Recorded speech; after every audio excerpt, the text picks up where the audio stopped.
it's a very dark video 365 for today. You won't even be able to see Marley. This is what on the day we change the bedding each week. I have a snooze in the afternoon, and it's the only day that Marley's allowed on the bed. So Marley is currently snuggling up on the bed because then we change the bedding afterwards.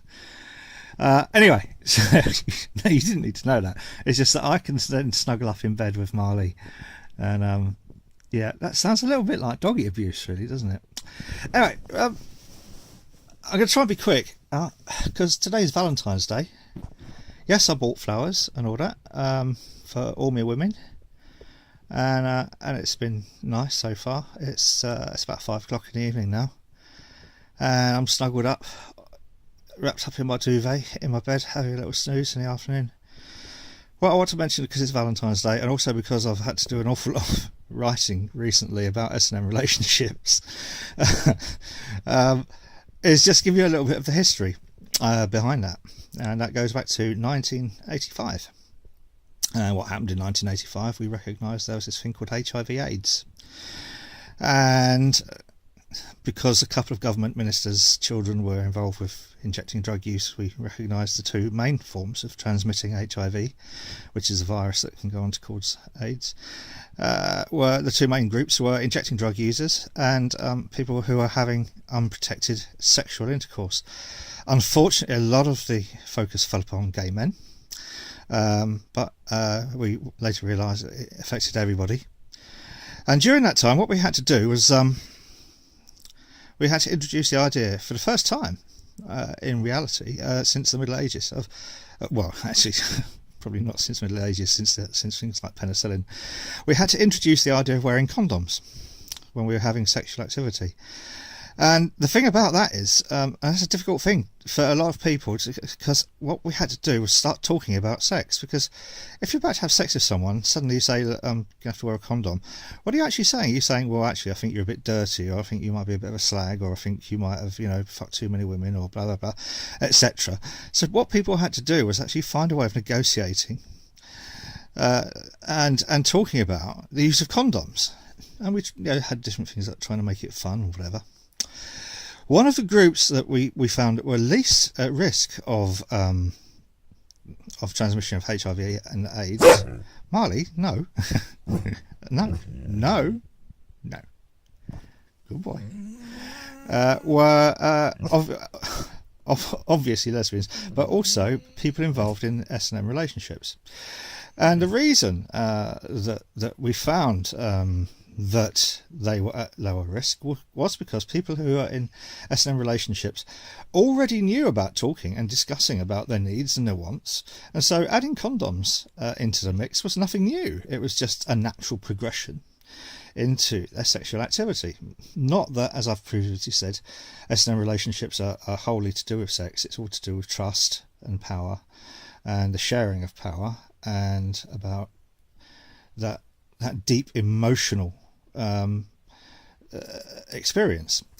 So anyway,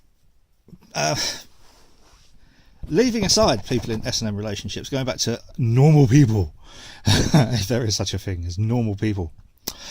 Back in the mid-80s, we then had quite a lot of money, and I got paid silly amounts of money to do various bits of research, which was about attracting people and risk reduction, harm reduction strategies, as we then called it. And we devised different ways of talking to people about how they would talk to their partner about wearing condoms and about protecting themselves and about safe sex. And essentially, that's the same lecture that I've been delivering for 28 years. And I have dined very well. I changed the actual methodology of the lecture, but the lecture itself is about how do we talk to people that we're about to engage with about our needs and about safety and about emotions. And I think for the first time,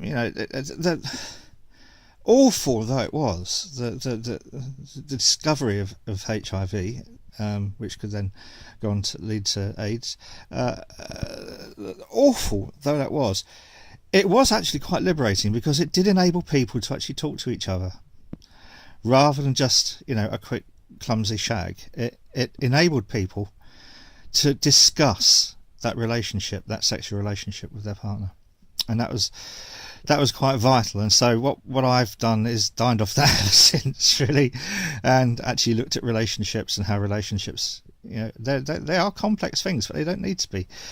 The most difficult part of any relationship is where people stop talking to each other. That's the worst thing. So on this Valentine's Day, especially those of you who are going to go out and watch 50 Shades of Grey tonight and come back and want to perhaps play, please look at my previous videos on this and play safe and enjoy. And it's about the emotional sharing, okay? It's not just about tying somebody up and having sex. It's about emotionally sharing. And you'll find that I saw the film a few days ago.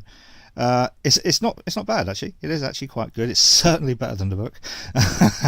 But remember that the most powerful sexual experience happens between your ears, not between your legs. That's my video 365 for today, Valentine's Day, February the 14th 2015. Hopefully I'll be doing another one for March the 14th, which, as most people will know, has different significance, but we'll talk about that one later. This has been the 365 for today. Enjoy, and if there isn't a special someone in your life, then just have a big hug from me anyway. If there is someone special in your life, enjoy safely. Right, love to you all. Bye bye.